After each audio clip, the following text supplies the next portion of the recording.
I will check that out. That sounds interesting.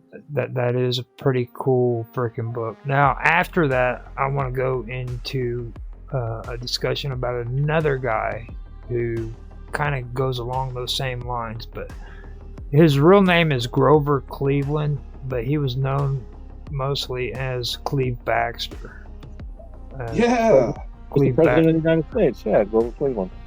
Yeah, Cleve Baxter Jr. Now, does anybody know anything about him? I only know about Grover Cleveland, the president. I don't know much about him. Okay. Right. Same here. So he lived between 1924 and 2013, and he was a prominent American polygraph specialist. Oh, that guy. Okay. Yeah. He became controversial. He was actually a controversial figure in parapsychology due to his theories on plant sentience. I think I remember this. The same experiment was done with plants with the death metal in the classical music, and the plants that were healthier underneath the classical music versus the death metal music, the negative music. Yeah, I see where you're going with this. Yeah. Now, just to let everybody know a little bit of information about him too, besides that, was before his more unconventional research, he was also a highly respected interrogational specialist, and he was a CIA pioneer. He joined the newly formed CIA in 1948 and founded its first polygraph unit. Now, he also developed the Baxter Zone Comparison Test, which remains a widely used standard in modern lie detection. Okay, in the 1960s, he established the Baxter School of Lie Detection in San Diego. He trained agents from the FBI to the New York Police Department and other law enforcement agencies as well. Now, in 1966, Baxter claimed to have discovered that plants possess a form of extrasensory perception, which he termed primary perception. Okay. Now, while monitoring a plant with a polygraph, he observed dramatic electrical reactions when he mentally threatened to burn one of its leaves. Yeah. Okay. No, that you're talking about it. No, yeah, that does ring bells to me. Yeah. You know, my first thought is, and I'm not a parapsychologist, but I play one on TV now. I've read a bit on parapsychology and stuff, and it's very, very difficult. I play one on radio. Yeah, there you go. You right now, Dr. Lee.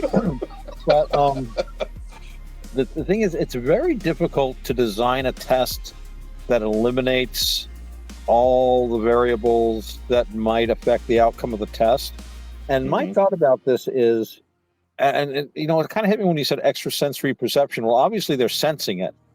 So they have some ability to sense that we don't understand, but there's still a sense there.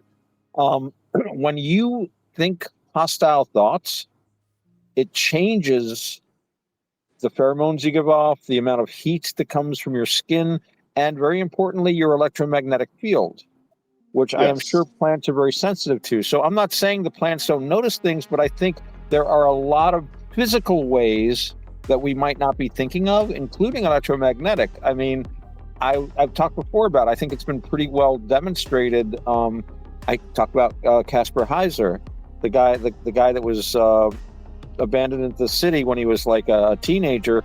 He'd been raised from infancy in a room with no metal in it. His toys were wood. It was a stone room, wooden door, and he was able to tell for a while, for a week or so, if you could take a piece of copper a piece of iron, a piece of silver, cover them with a cloth. He could tell what each metal was just by putting his hand over it. And he had a horrible screaming fit when he went into a warehouse full of, I think it was scissors and cutlery and stuff. He ran out screaming, said they're going to get him, something like that. This went away. Wow. Because we grow up with such heavy electromagnetic fields around us compared to our ancestors that it's sort of like when you're at a concert and the music is so loud, it's really hard to hear what people say. You just it's like a white noise that we have in the background. So I'm just saying the plants might have these other ways to. Well, let me stop you. So wouldn't that? I assume this guy's freaking out. I mean, it's the same metals, but these metals are in the form of something that alters, that damages, that destroys. That's a good point. So I haven't thought of that. But it kind of makes knowledge kind of intrinsic, almost even, or just sensing raw knowledge. If you know the purpose of which something is created, and even not knowing what it is, that's interesting. That's heavy. I hadn't thought of that before, but that because I remember they said that specifically that was full of scissors and blades, stuff like that. Not necessarily weapons of war, but cutlery and agricultural tools, but sharp-edged things that were meant to cut. I do that all the time. So I'll mention again my roommate. She's really cool because she's in her late 60s, and she shows me cool things from her past. For example, cutlery and different tools in the kitchen that I've never seen before. However, I will pick up something. I'd be like, "Hey, this is for this, or this is for that," and she's like, "Yeah, you're right." But I've never seen these things before. Mm-hmm. Wow. I can look at the shape of something and then know its function. Yeah. You know what a pair of scissors look like. You can sort of look at something similar to a pair of scissors and now it's fascinating. Now let me take this a step further. Okay, now with Baxter, he later extended his research to claim that yogurt, eggs, and even human sperm cells could communicate and react to emotional stimuli from a distance. Okay. Now, just to be clear on this, I also want to make it a point that his findings were largely rejected by the mainstream scientific community because they couldn't reliably replicate the process. It couldn't be done by other researchers. Well, I think he could be illegitimized if he were to show a result of something that is kind of like a no-duh. Like if you take a shotgun and you shoot a wall, and hey, look at all these holes in it. The wall reacted. All right. There's that. So there's that. Now, you didn't say anything about your sperm, V. I'm impressed. Right. You brought up Well, I can shoot a load, and depending on where it goes, it might have a different. Now, even though he was rejected, editor. Even though he was rejected by a lot of these people, and there were a lot of scientific skepticism, he also gained significant pop culture traction. Now he was a central figure in the 1976 bestseller The Secret Life of Plants by Peter Tompkins and Christopher Bird. Yeah, I am familiar with that. Well, sort of familiar with that book. I read it when I was a kid. I've got a copy of it somewhere. Which popularized the idea that plants respond to human emotions and music. So now Baxter summarized his 36 years of research in his 2003 book, which was Primary Perception. It was a biocommunication with plants, living food, and human cells. Now, he said he basically elaborated on all of the stuff that he had done and gone over. So if you guys want to, you can check that out. Now this takes us even into some weirder shit, because you think Baxter was weird. Just just quickly, reminds me of the old joke about King Charles III. Oh, current king. When I was growing up, there was this old joke about Prince Charles always playing music and talking to his plants. And by the way, that's how sophisticated the British are. Their jokes are about their monarchy. Now, But good I'm kings sorry, these I didn't mean to days. interrupt. Otherwise, though, really, I mean, we can't joke about the kings and queens and what. have you They guys don't really The do man much comes else with these days, sophistication. have you guys ever heard of Ian Stevenson? Well, hold on. I didn't want to interrupt him. No, hold I up. just Have wanted you heard of Ian Stevenson? No. Okay. No. Now go ahead and finish your thought if you want to. I just wanted to point out how elegant. When Mark starts talking, God. it's just like I don't know. That's the Prince Albert, he said one time that it's not wise to smack a horse in the ass. He's gonna say something like weird. Really elegant, But, I know. It's like freaking. I He's so wanna hear it. professional about shit. You know what I mean? I had to compliment him on that here recently about. It's outside of my lexicon to say a prince. Oh, we have a joke about the prince. It's like holy crap, dude. But I want to hear it. I want to hear it. I'm sorry, Mark. Go ahead. No, it was me. I was the one who was actually talking. But thanks. Oh, I'm sorry. Now, Ian. I have heard of him. I have heard of him, by the way. But please go on, Roger. Okay, so he was a Canadian-born American psychiatrist. He was best known for his pioneering and controversial research into reincarnation. Okay, now he served as the chairman of the Department of Psychiatry at the University of Virginia, which is UVA, for a decade before founding the Division of Perceptual Studies, which is DOPS or DOPS. Okay, and that was in order to focus entirely on investigating paranormal phenomena.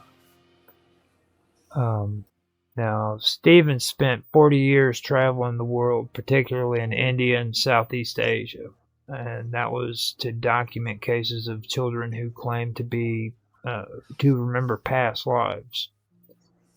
The 3,000 cases that he amassed, he was able to freaking pull together a database of approximately 3,000 children who spontaneously reported detailed memories of a previous personality.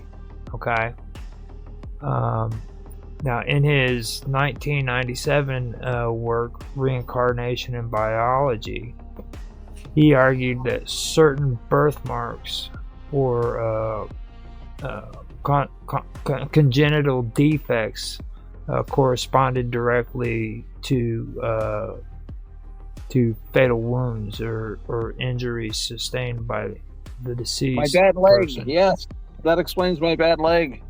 Or the child's claimed the person, or you know what I mean, or like, have you ever heard somebody who lost their leg in the war, and they feel that leg?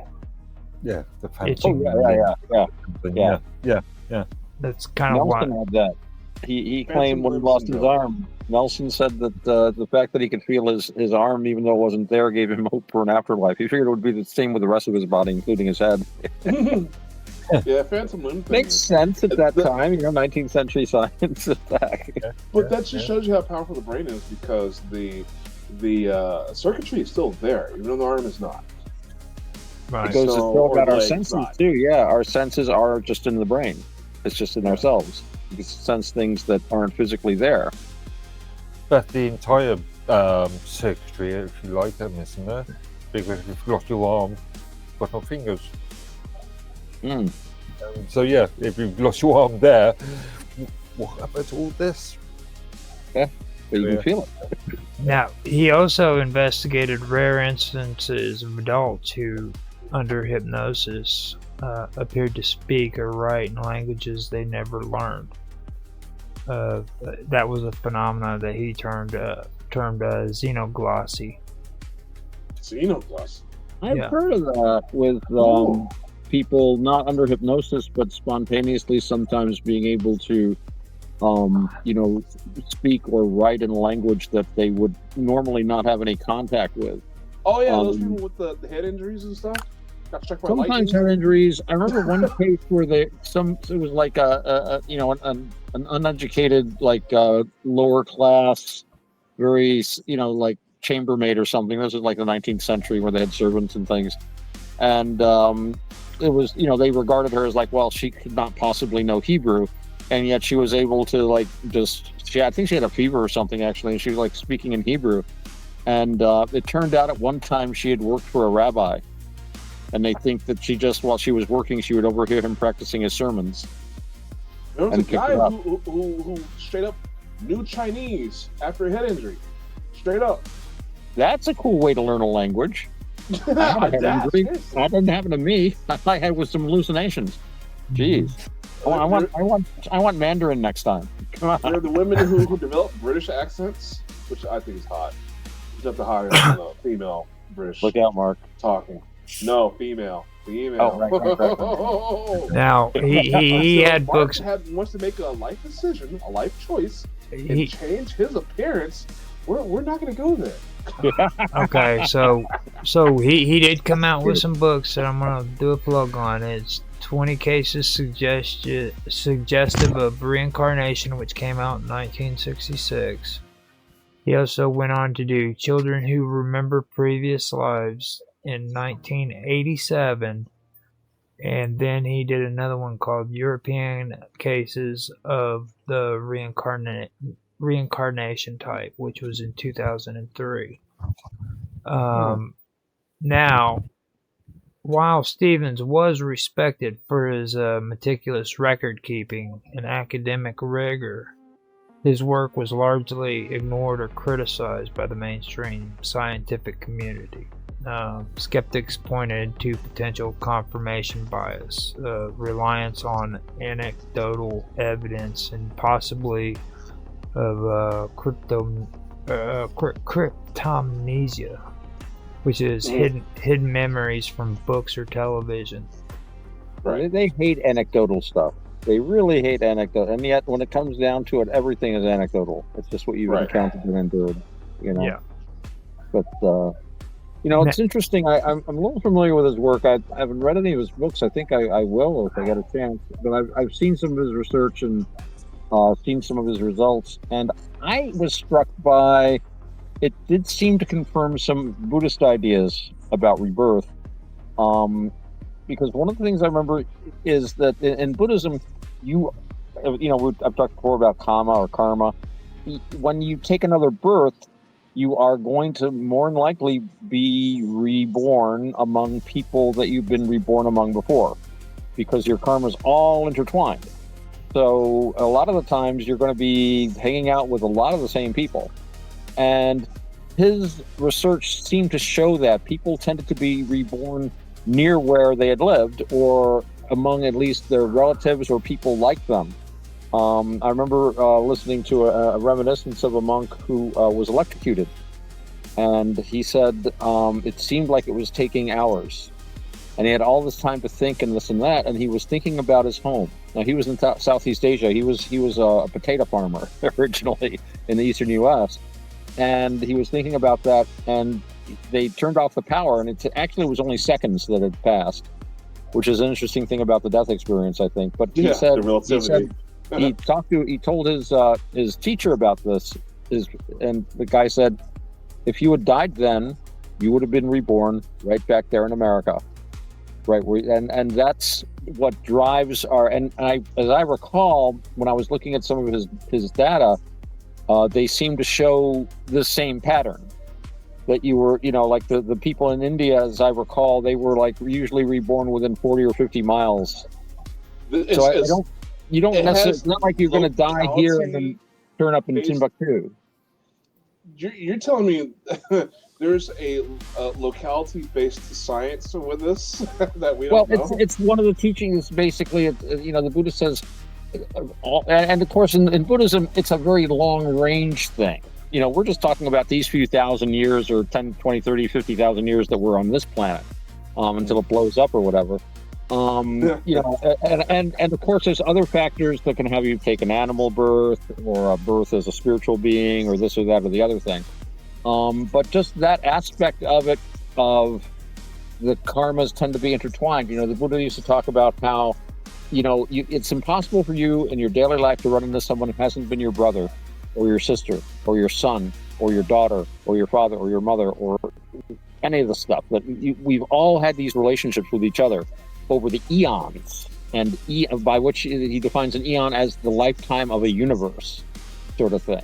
But in a shorter term, it does make sense that your karma would ties in with the karma of the people around you, and these same patterns. I said before, it's more of a pattern. It's not like a thing. And like in Buddhism, it's not like we're like four little bright sparks that keep going, but we're four vortices. I don't often get the chance to say the word vortices. I like that. I'm going to say it again. Vortices. We are four vortices that are in a fractal, fractals, right? Yes. In a fractal kind of a pattern, of even larger vortice in which we are embedded in a certain sense. Not embedded in the sense of a physical embedded, but simply the pattern is embedded within the larger pattern. And this carries us all along like a big wave, man. I just thought of that right now. I'm glad you remembered this, Roger. Can I drag this down and make this super simple? Oh, you never will be able to do it. It's so complicated. Well, I want to know, if you were to be reincarnated, what animal would you be? Well, see, I'm gonna kind of break it out here because, see, Otto basically just took us to a whole new level. That means we're gonna have to start talking about Rupert Sheldrake now. I want to know. What's simple? You know who Rupert Sheldrake is? I do. It rings a bell. Okay, I read his book actually. I was impressed by him at the time. He's still around, I think. No, he was born in 1942. Okay, I'm pretty sure he's still alive. He's a British biologist, and he's an author. He's known for his controversial hypothesis of morphic resonance. He proposes that memory is inherent in nature, and that natural systems inherit a collective memory from previous similar systems through what he calls morphic fields. Okay. Now, morphic resonance, according to Sheldrake, what Sheldrake suggests is that the law of nature, the laws of nature are more like habits that evolve over time, and this theory aims to explain biological development, inheritance, and collective memory in both animals and in humans. And then he goes even farther and he starts talking about the extended mind, where he argues that the mind isn't confined to the brain but extends into the environment, which he uses to explain phenomena like the sense of being stared at and telepathy between humans and pets. Okay. That's two of my questions you've avoided so far. Now, I've been thinking of an answer to that question, actually. I've got a good answer that Roger will find interesting, I bet, when it's time to answer that. Well, go ahead and answer. He's already skipped over the if there are three objects in his body he was born with, and now he's skipping over the what animal would you be if you were reborn? What? I would be a freaking tiger, dude. I have 3 hairs on my head. I also have several million others, but I have 3 of those. Mm-hmm. So, you didn't say just 3. I would be a tiger, dude. Really? I am a tiger. Why? Really? A tiger? Mm-hmm. Why? Because he has big balls. God. I guess that's a good reason. Sure. Did you have an answer? Do you have an answer, Mark? I think I'll go with my, if I remember my Chinese sign, that'll be a dragon. That's not bad. There you go. Bad. Why? Why? Why would you get a dragon? Because I'm just thinking Chinese Dragons songs. are cool, Because- dude. because- Why? Why because wouldn't dragons- you? All right. Dragons still would have intelligence too, you know. Dragons I know. are intelligent. So. I mean, why would you not want to be a dragon? That's the question. Like, seriously. what about V? What's V want to be? Yeah, it was what it was. Oh, the I dragon. would be a prized horse. Oh, You know, Yeah, galloping like the wind and with a lot of mares, no doubt. To suit us. that would Not that, only that, but being a prized horse, you know, you get jacked off regularly by hot chicks. Like, do you know how much? a I prized knew horse it, semen see, costs You a gotta get up gallon? past that third chakra, dude. just feed the No, beast. no, you know no, what no, I'm no. saying? Prized horses get jerked off nonstop. Do you know how You- much it costs for a gallon of prized horse jizz? You know, you Do you might know how you much? might It's like 20 grand. you might need the Vajrayana path. You know, you might need, I don't think Theravada Buddhism is good for you. You need the Vajrayana, the tantric stuff. I think. I'd have all the mares. I have infinite food. I have so much area to run around and play. Mhm. Oh yeah, come on. Okay, so All right. Well, Rupert came out with some critique. you didn't hear my animal yet. So Exactly. well, I hear animal. All right. If I had to have an animal birth, not a human, and I'm taking this from a Buddhist perspective, then if I had to be an animal, I would be a Naga. Nagas are animals. oh yeah, dude. They're not And deities. I would want to be a Mahanaga.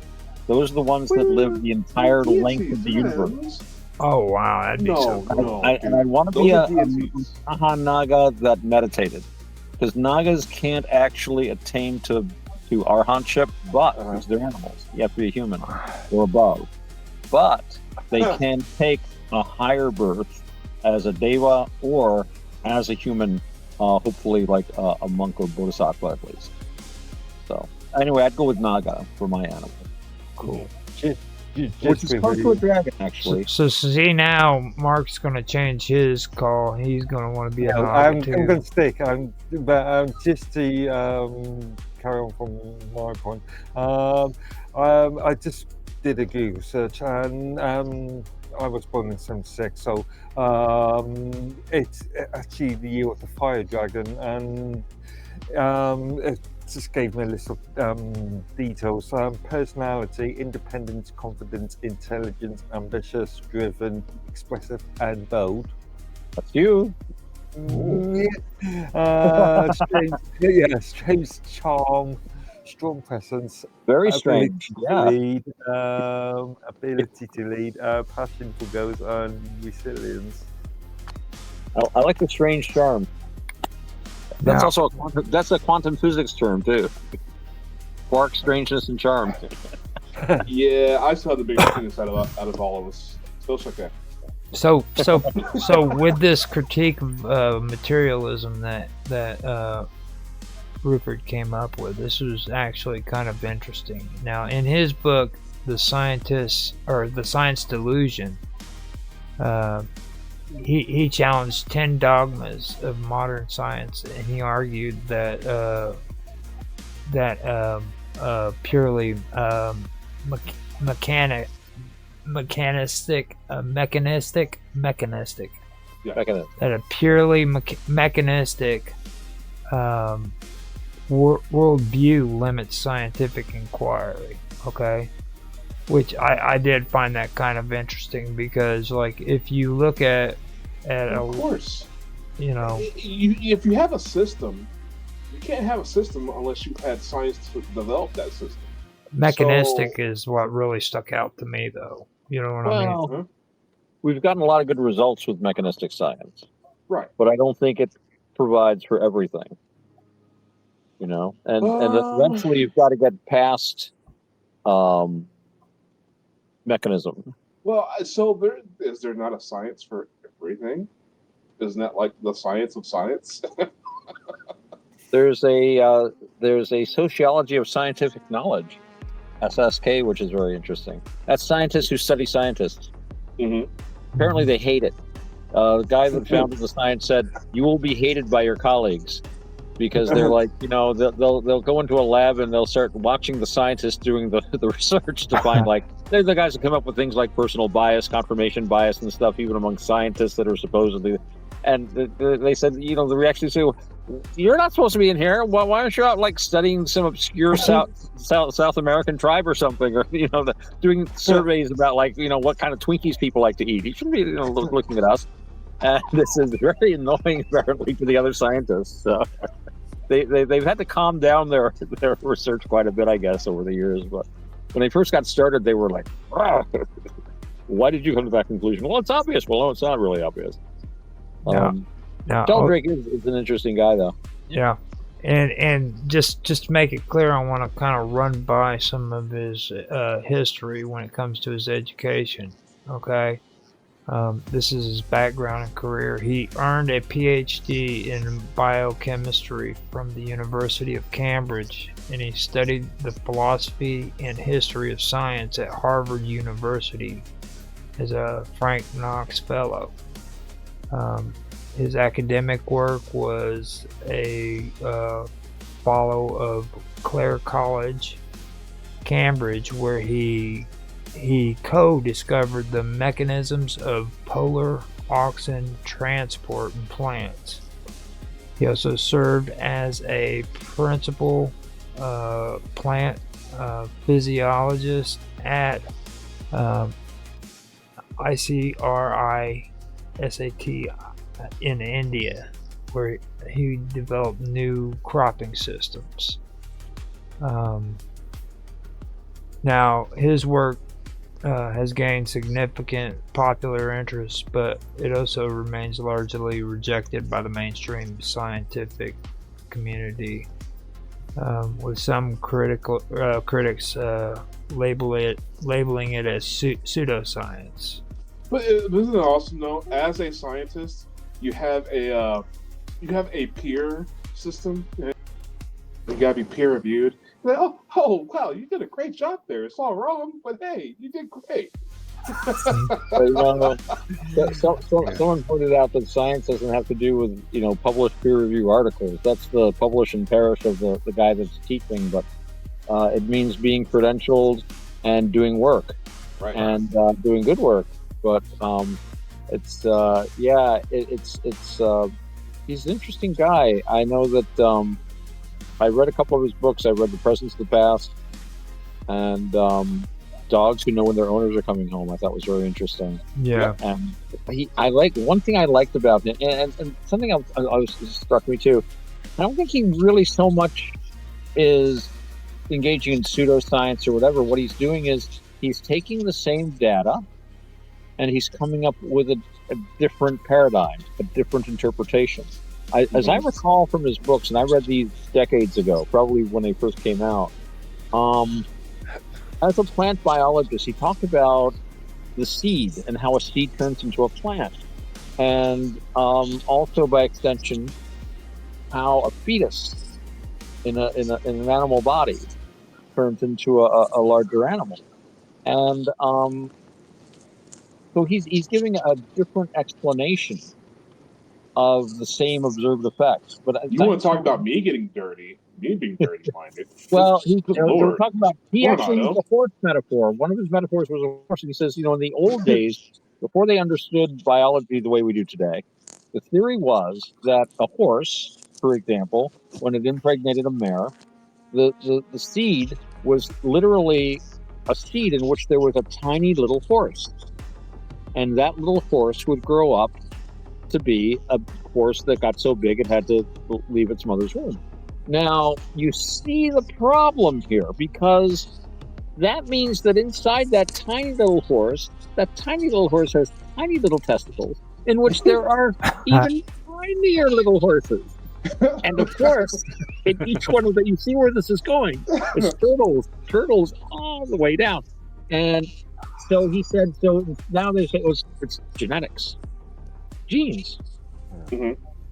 So really, though, you're just moving it's like, well, this is an instruction manual. Well, who's reading the instructions? It's just proteins, coding. So he says that biologists, and I don't know how true this is, but then again, this is something I'm trying to recall from decades ago. they have this, as a fetus grows, it grows into a shape, right?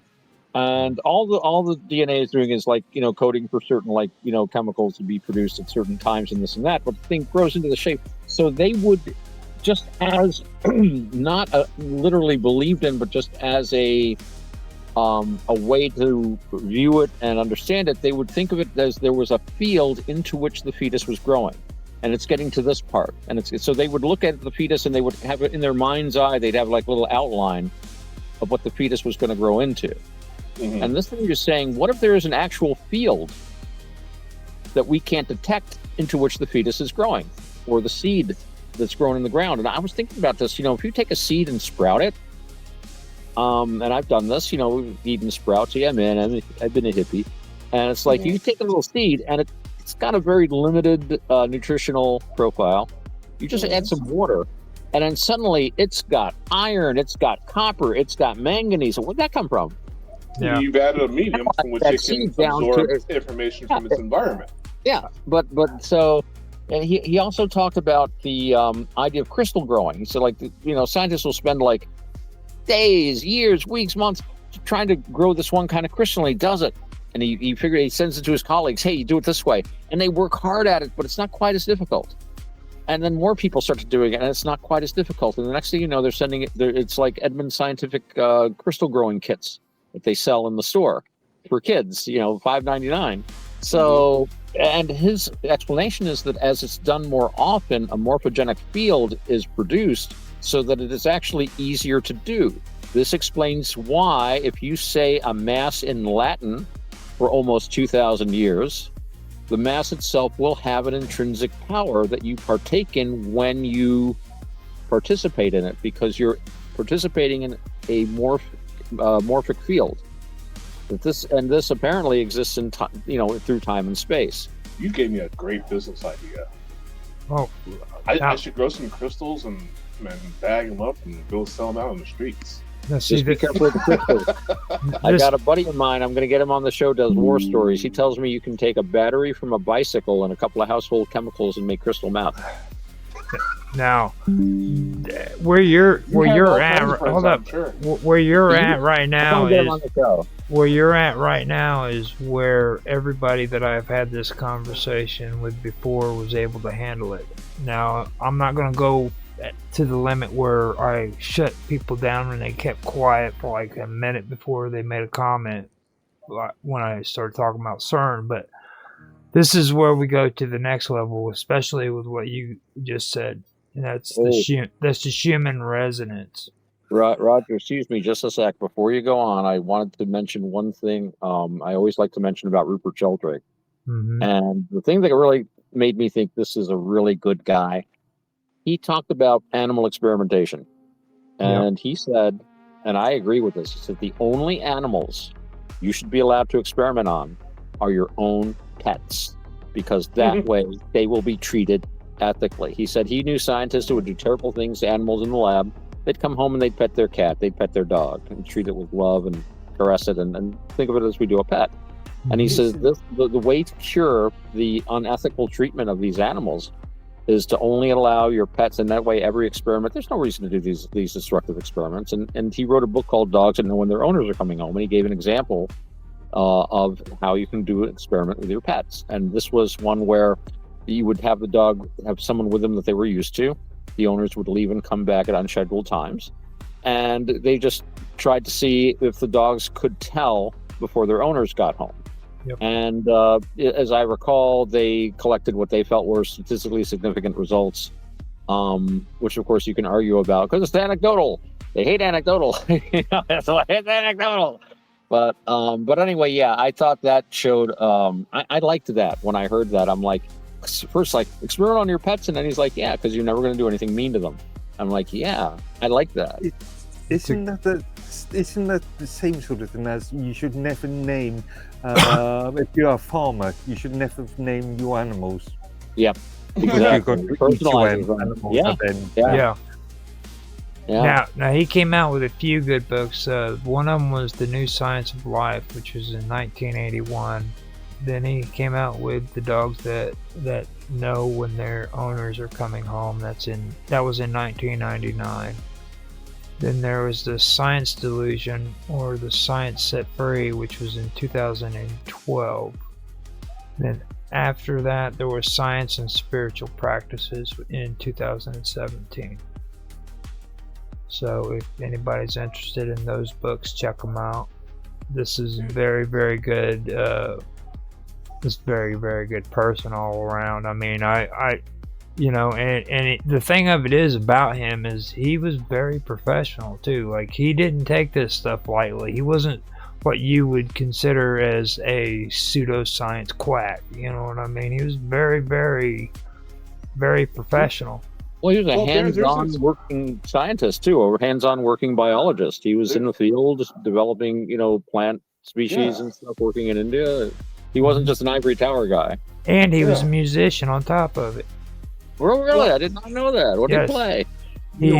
He was in Angelic and he in London, and his wife was Jill Pearce.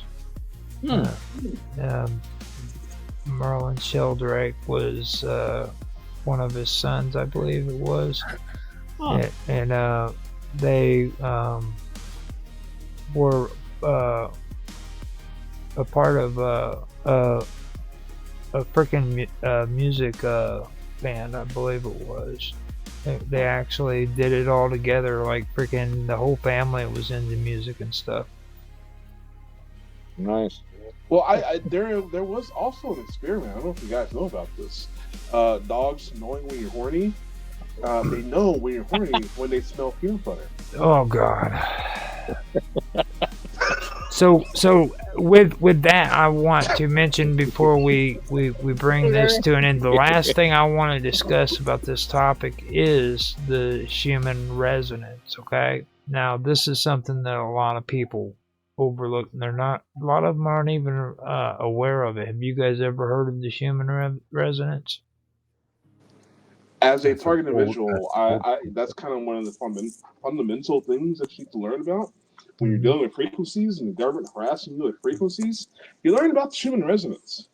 Yeah, that's the resonance of the entire planet. That's the natural magnetic field of the Earth, as at that frequency of that 7.8 hertz. Yes, the Earth's heartbeat. Also, if Rupert Sheldrake's theories are correct, it would imply an explanation for things like what we would call ESP, because if we're all embedded in morphogenic fields, it gets back to what I was saying about vortices. This would imply larger morphogenic fields through which there are connections that are not immediately obvious to us. And I always like to say, if we're sensing connections, then they're probably there. We just don't know how they're made. We don't understand yet. So if morphogenic fields exist, then a natural consequence would be things like, knowing when you're stared at or sharing thoughts. I think we've all probably had very odd experiences like that, where I've talked to one person, I've run into someone else, they start talking about the exact same subject, even though there was no way. And I'm like, were you talking to someone? It's like, no. And so, yeah, they've all got walkie-talkies. All right, bring that up. Bring up the thing about the salami sandwich. All right. So he's entering the room now. So the thing about the Schumann resonance is like what B had said too, is and with you and these frequencies and everything, that really fits into something that I've been noticing. And I got curious about a lot of this back when I was doing my research on Tesla. Now, a lot of people don't really understand what that tower was really built for, okay? The tower that he was building was set up and prepared because he wanted to figure out how to deliver free energy to every single person on this planet for free. He said that, but I have a theory. Well, I mean, the thing of it is like before the Schumann resonance was actually before they could actually say that it did exist, Tesla was doing research into this stuff, and he had no idea about the ionosphere and the Schumann resonance, but he understood that there was a relationship between the Earth and the atmosphere above, you know what I mean? And he knew about this stuff, and he had very good research, you know. And that's why they've done some interesting tests with putting people in Faraday cages.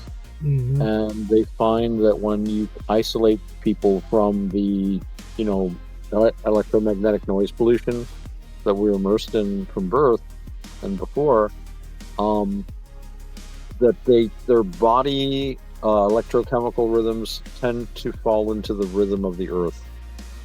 Mm-hmm. That you guys are talking about. That it's interesting. Now, do you remember the story that was always passed around about Tesla saying that he had voices that were speaking to him from Mars? Yeah, I think that was signals. You know, interesting thing about Tesla. You were talking about the tower he built in Wardenclyffe. Never quite was able to finish. I have a theory about that because I'm going to leave aside what actually would happen to us all if we were living in a supercharged electromagnetic field that he wanted to surround the Earth in. His idea was that he would eliminate street lighting by lighting up the atmosphere, igniting like the noble gases up there, all the neon and xenon and stuff. So we'd never have to look at the stars again. And but the thing about those towers is that when I read a description of how they would operate, one of the things they were going to do was be a worldwide communication system. This would be done through Morse code. So if you wanted to send a message, you just went to that tower, and he had the idea that you'd have like a few dozen towers all around the planet. It would go to a tower nearest to where the recipient was, and then he'd telegraph it or ship it out on a bicycle or whatever. So, yeah, I mean, if those things were operating, we couldn't use radio or television or anything. They would just blanket everything. There's this huge electromagnetic field that would just it would fry any of our electronics that we have today. But another thing those towers could do is send lightning bolts. And he said that the only safe place would be inside a tower. And that made me think of the mad scientist motif. If he actually finished building this thing, he would have been able to rule the bloody world. He said as much. He said he could strike anything. The only safe place from a strike from this tower is inside the tower. This was the guy that was working on death rays.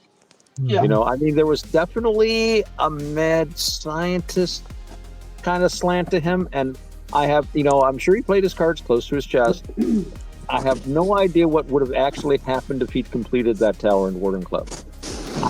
It's just a thought, but I must admit, good Buddhist that I try to be, I would be tempted. I wouldn't let you near that thing. It's like, no, give the keys to me. No, give the keys to the tower. No, there would be fair for me. However, the thing is, that is also, so as a target individual, someone who has in the past been harassed by the NSA with beaming voices in my head, it didn't stop until I figured out how the technology worked.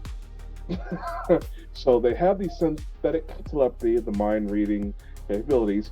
If you go to the NSA's website, it will tell you that they look at all electronic transmissions, and that means bioelectric transmissions as well, brainwaves. So it's in the language they're telling you.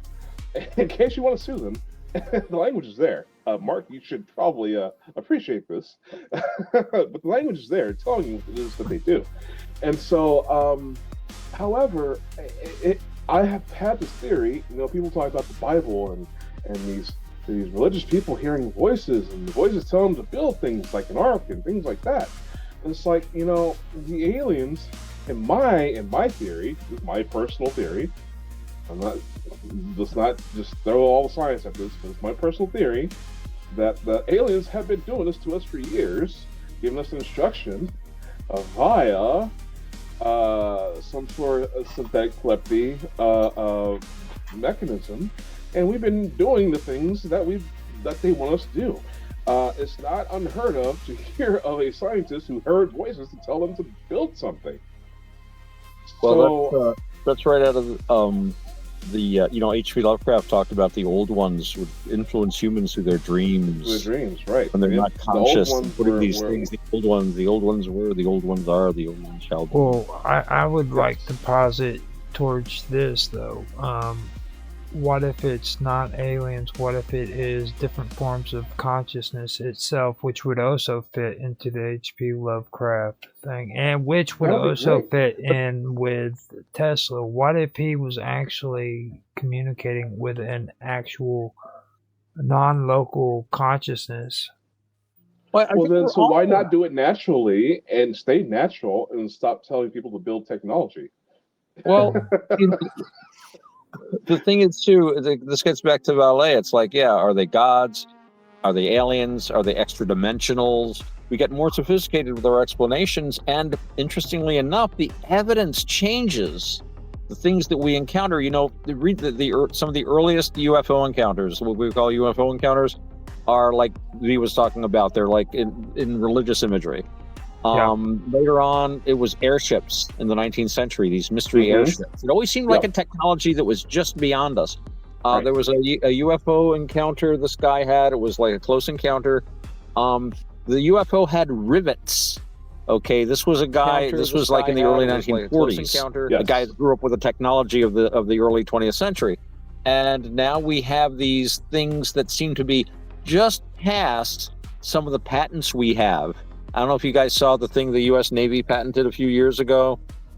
Basically, if it works the way they describe the system, it creates a frictionless and inertialess craft. If you think about the speed, it's called the Total Air Superiority Fighter, and it's apparent. This is something that I don't know. Some people think it's just to freak out the Chinese. The U.S. Navy insisted. The patent office didn't want to even patent it at first. The Secretary of the Navy contacted them and said, no, this needs to be patented. And they patented it on order of the Navy to make this public in part. And it was designed by a scientist who is apparently a very well-credentialed gentleman who has no internet presence.